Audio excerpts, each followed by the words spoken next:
বাংলার মানুষের মুক্তি অর্জন হওয়া পর্যন্ত আমাদের লড়াই অব্যাহত থাকবে। বলছিলাম, জামাতে ইসলামী যদি আল্লাহর ইচ্ছা এবং জনগণের ভালোবাসায় বাংলাদেশের মানুষের সেবা করার সুযোগ পায়, তাহলে মালিক হবে না, সেবক হবে ইনশাআল্লাহ। আজ আমি ঘোষণা দিচ্ছি, লক্ষ জনতাকে সাথে নিয়ে বাংলাদেশ জামাতে ইসলামী থেকে যারা আগামীতে সংসদ সদস্য হিসাবে নির্বাচিত হবেন, আরে আপনারা কথা বন্ধ করেন, আপনারা কথা বন্ধ করেন, সবাই বসে পড়েন, সবাই বসেন, বসেন, কেউ দাঁড়াবেন না, সবাই বসেন।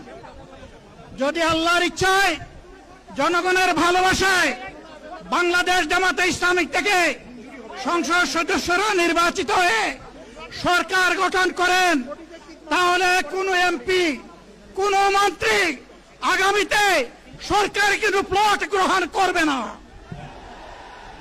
কোন এমপি এবং কোন মন্ত্রী ট্যাক্সবিহীন কোন গাড়ি চড়বে না। কোন এমপি এবং কোন মন্ত্রী তার নিজের হাতে কোনো টাকা চালাচালি করবে না।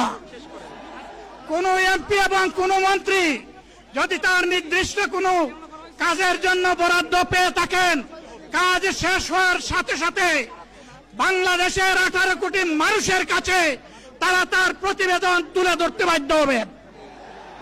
সম্মানিত বন্ধুগণ, চাঁদা আমরা নিব না, দুর্নীতি আমরা করব না, চাঁদা আমরা নিতে দেব না, দুর্নীতি আমরা সহ্য করব না। এই বাংলাদেশটাই আমরা দেখতে চাই। যুবকদেরকে আমরা স্পষ্ট ভাষায় বলতে চাই, বন্ধুগণ, তোমাদের সাথে আমরা আছি। আমি আজকে জামাতের আমির হিসাবে এখানে কথা বলতে আসিনি। আমি এসেছি বাংলাদেশের 18 কোটি মানুষের একজন হয়ে কথা বলতে। আমি শিশুদের বন্ধু, আমি যুবকদের ভাই, আমি বয়স্কদের সহযোদ্ধা, আমার বোনদের আমি ভাই। সুতরাং তাদের মুক্তির জন্যই আমি দায়িত্ব নিয়ে আজকে এখানে দাঁড়িয়েছিলাম। আল্লাহর ইচ্ছা, শরীর আমাকে সাময়িকভাবে সহযোগিতা করে নাই, এটাও আল্লাহর ইচ্ছা যে এখন আল্লাহ আমাকে কথা বলার সুযোগ দিচ্ছেন। আমি বলতে চাই, বাংলাদেশের নির্দিষ্ট কোন শ্রেণীর মুক্তির জন্য আমাদের এই লড়াই নয়। রাস্তার একজন পরিচ্ছন্নতা কর্মী, চা বাগানের একজন শ্রমিক,